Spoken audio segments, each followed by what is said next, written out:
Aujourd'hui, Flora Mikula revisite un célèbre plat américain, le burger. À la place du bœuf et des frites, de l'agneau et des panisses. Notre chef affectionne tout particulièrement la Provence. Elle va mettre du soleil dans nos assiettes avec un burger d'agneau aux olives de Nyons, légumes grillés et burrata, le tout accompagné d'une petite émulsion de coriandre. Attention, nos deux candidates vont devoir être très attentives pendant la démonstration du chef. Elles ne pourront compter que sur leurs notes lors de l'épreuve, car elles ne possèdent pas la recette. Alors, on va faire un burger d'agneau. Bien. Changer un petit peu, avec des légumes grillés, de la burrata fondue. Et pour accompagner, au lieu d'avoir des frites, on va faire des frites de pois chiches, qu'on appelle à Nice des panisses. D'accord. D'accord. Donc, pas de grandes difficultés, des petites choses techniques. Et puis là, je vous ai rajouté un petit truc de dernier moment, une petite sauce pour accompagner, pour éviter le ketchup. On va faire une petite émulsion à la coriandre. Petite saucelette comme Flora a le secret.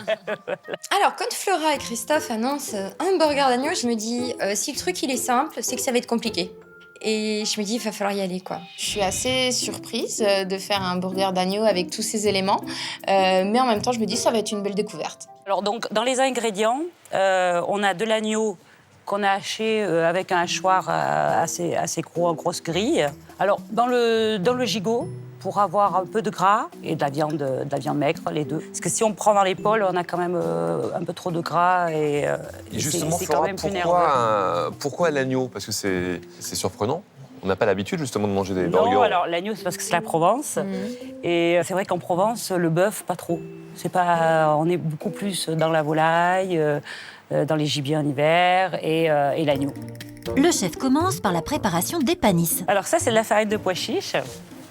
On trouve ça maintenant un peu, tout ce qui est épicerie fine, épicerie orientale. Alors le secret pour réussir les panisses, c'est de commencer à froid, c'est-à-dire qu'on délaie la farine de pois chiche avec de l'eau.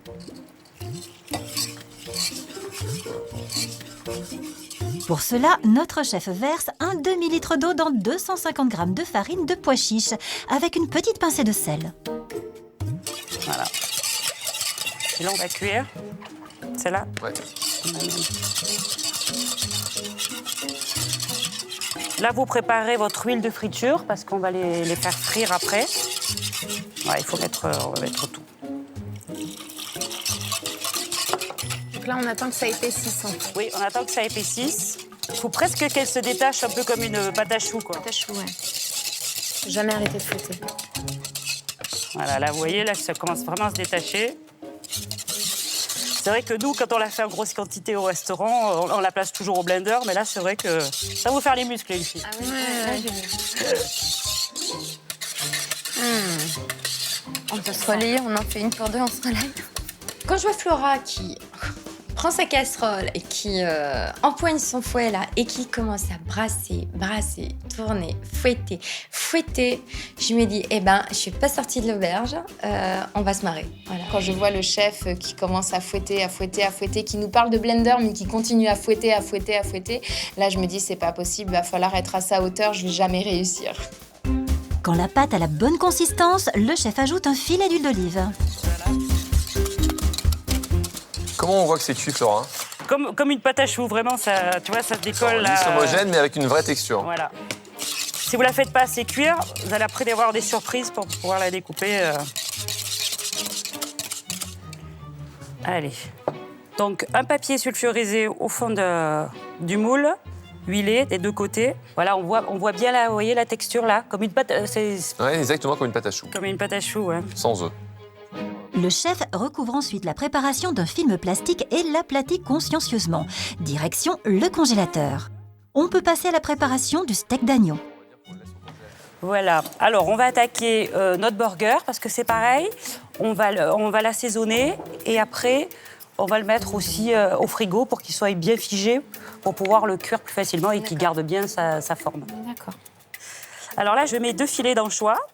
Parce que en Provence, quand on fait des daubes, des choses comme ça, des viandes mijotées, on mélange souvent l'anchois avec la viande. Et du coup, ça va saler.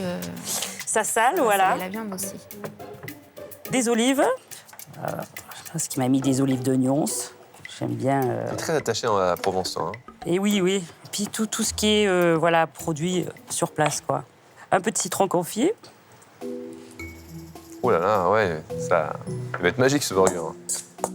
Voilà. De la coriandre. Le persil arabe. Et je trouve qu'avec l'agneau... Alexandre. Alors pareil, hein, toujours la coriandre, ça se hache pas trop, concassé.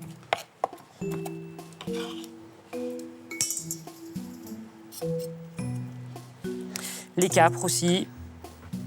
Ça va apporter l'acidité, un peu de croquant dans le burger. Alors, maintenant on va l'assaisonner, sans le sel, avec cumin.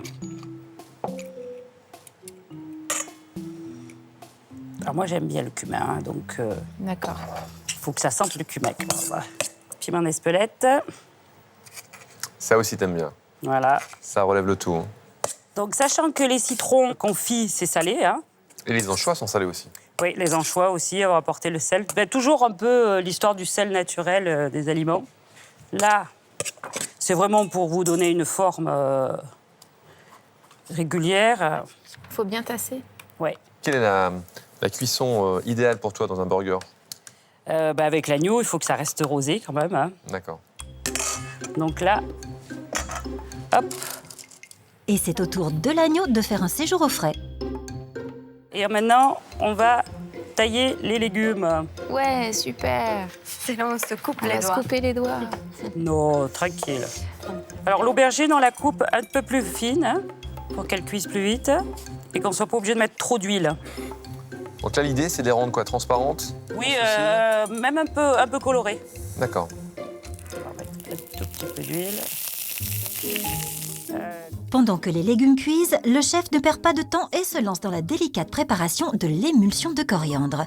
Elle clarifie 2 œufs pour n'en garder que les jaunes et presse un citron. Donc là, on va mettre d'abord la moitié du jus de citron, un peu de coriandre. On va mixer.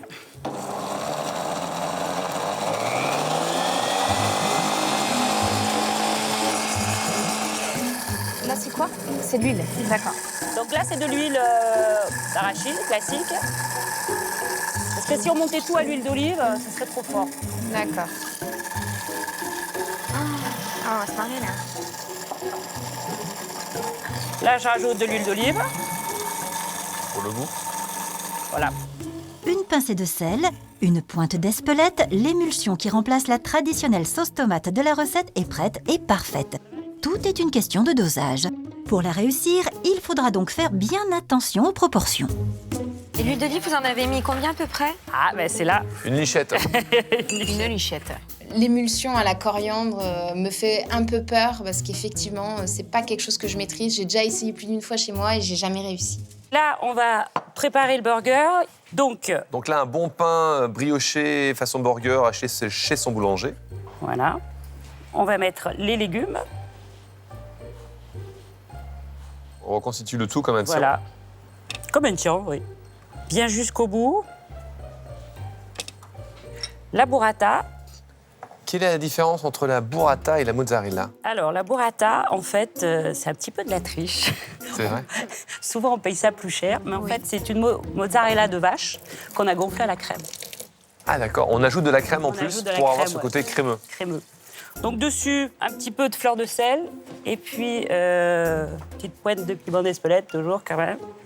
Et ça, on va se le passer au four. C'est celui-là? Ouais. Ouais. Au four à 200, Voilà. ventilé. Que la mozzarella fonde bien sur les légumes. D'accord. Ah, c'est à vous de voir, là. Ah, vous vous allez devez regarder. Flora Mikula est joueuse. Nos candidates vont devoir se débrouiller comme elles peuvent avec les quantités et les lichettes. Autre difficulté pour Marion et Marilyn, gérer le temps. Il faut tout faire en 30 minutes et parfois en même temps. Tandis que la burrata dort dans le four, il faut maintenant cuire l'agneau. On va saisir. Pendant ce temps, on va tailler nos frites de pois chiches. C'est une recette super mais complexe, hein. On va pas Complexe, falloir s'endormir. hein? Ouais, elle n'a pas le temps de s'endormir, là. Hein, parce que Ouais, j'ai je vous rajouté. sentais un peu fébrile, les filles, là. Oui, c'est une spéciale 1h30, c'est ça? Ah, voilà. C'est une spéciale 1h30, voilà. Il y a un petit peu de travail, mais bon. Alors, je te laisse surveiller l'agneau. Ouais. Il va falloir avoir les 2 pieds dans le même sabot, hein? Ouais. Pas trop descendu en température. Alors, on enlève le plastique. On retourne. Alors vous avez vu, hein, la technique, bien dessécher. La pâte. Ouais, plus on dessèche la pâte, voilà. Plus on a une pâte. Alors des frites un peu larges, hein. On s'applique bien sur les frites de pois chiches et l'on n'oublie pas la cuisson du steak. Alors, comment on reconnaît que le burger est cuit? Ah bah alors, comme ma grand-mère m'a appris, Ah ah. Attention. comme un gigot. Voilà, on va planter. Tu le passes sur tes lèvres pour voir la température. Et justement, est-ce que ça doit être tiède, chaud, froid? Il faut que ça soit tiède. Et là, c'est tiède. Là, c'est tiède. C'est parfait, comme un gigot. Et là, on est rosé, c'est parfait. Voilà. Un petit truc de grand-mère qui a fait ses preuves même chez les grands chefs. Et comme le steak est rosé à point, il n'y a plus qu'à le réserver avant de se lancer dans la cuisson des panisses. Bon, c'est bien chaud là ou... Ouais, là, tu peux y aller. Sinon, on fait à la poêle. Je vous en tiendrai pas rigueur. Essayez avec une. On a failli oublier le burger au four, mais pas notre chef. On surveille dans le four, on est bien là. Parfait. Alors la burrata, jamais gratinée, hein. C'est péché, hein. Juste fondu. Juste fondu. Ça va aller les filles. Ça fait moins les malines, là, hein? Ouais. Hein? Beaucoup moins. Ça calme. Ce qui me fait peur dans la recette, c'est la panisse. Parce que c'est vraiment une technique très spéciale, une pâte très spéciale qu'il faut faire refroidir, après qu'il va falloir couper, qu'il va falloir lui mettre dans l'huile. Et à ce niveau-là, je pense que je vais pas assurer du tout.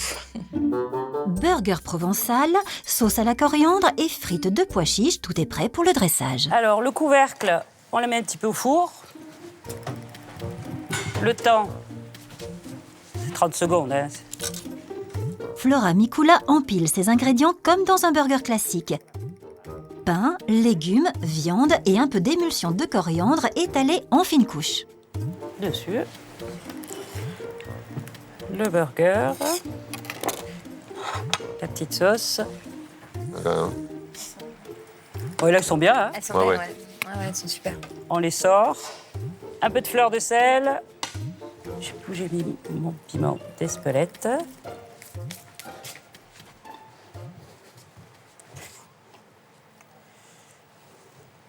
Voilà. Bien tartiné. Et ben là, Voilà les filles. waouh. bravo, hein. Ça, c'est un super plat. Félicitations. Ouais. Je sais pas ce que je vais sortir, mais Le secret, c'est d'arriver à faire deux choses en même temps. Quand j'arrive à la fin de la démonstration, je me dis que ça va être une montagne de travail et qu'il va vraiment pas falloir se disperser et rester très concentré sur la recette. Il n'y a pas une grosse difficulté technique, il n'y a pas de difficulté majeure. Le seul truc, voilà, c'est d'arriver à tout gérer et pour que ça rentre dans l'assiette au bout de 30 minutes, quoi. Voilà.